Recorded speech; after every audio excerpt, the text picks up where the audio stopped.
কোবাম আমি গাঙে গাঙে কিতাও নিদিম হিমন্ত বিশ্ব শৰ্মায়ে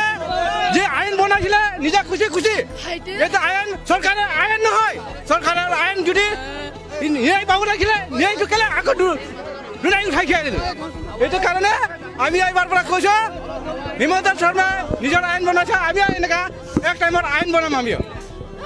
ভালে ৰাখক ঈশ্বৰে অমৰ হৈ থাকবা দেহক মাৰিলেও নমৰক তোলাৰ ওপৰত তোলাক যেনেকৈ মাৰে সেনেকৈ তোলাৰ ওপৰত কিল পৰক তেওঁৰ গাত কিলটো নপৰক আৰ্মি চিয়াৰ দিয়া মাৰিলেও তেওঁৰ গাত কিলটো নপৰক তেওঁৰ গাত কিলটো নপৰক দোকানৰ কিল নপৰক তেওঁৰ গাত তোলাৰ নিচিনা ঝাপিয়াই উঠক তেওঁৰ ভাগৰ গাৰ দেহাটো জানো অমৰ হৈ থাকক মাৰিলেও নমৰক কোবালেও নপৰক ঠিক তেনেকুৱাকৈ থাকক আমি ভগৱানৰ ফালে চাই পেলাই কি কৈছো গোটেইগিলাকে চব ৰাইজে কৈছো আমি তেওঁ অমৰ হৈ থাকক তেওঁক মাৰিলেও নমৰক বিষ দিলেও মুখত নপৰক তেওঁৰ আমি পাৰিবাৰিকে তেওঁ আশীৰ্বাদ দিব আহিছো দৰঙৰ পৰা মোৰ ঘৰে দৰঙত মই দৰঙৰ পৰা আহিছো মই কাকো প্ৰাইভেট নকৰোঁ এৰেছকো প্ৰাইভেট নকৰোঁ মই সদায় কত দিন কংগ্ৰেছৰ দিনতো কত তেওঁক অত্যাচাৰ কৰিলে কৰাৰ পিছতো আমি এতিয়াক লাগি তেওঁৰ ফালে আছো আমি এতিয়াক লাগি এৰা দিয়া নাই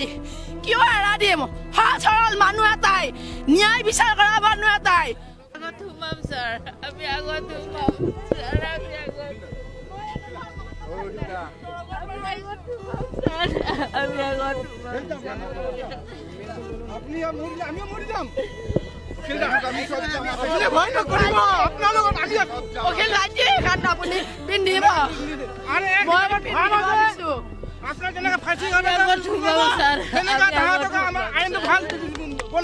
হিমন্ত বিশ্ব শৰ্মাই খুশি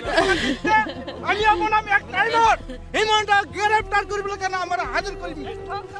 হেমন্ত বিশ্ব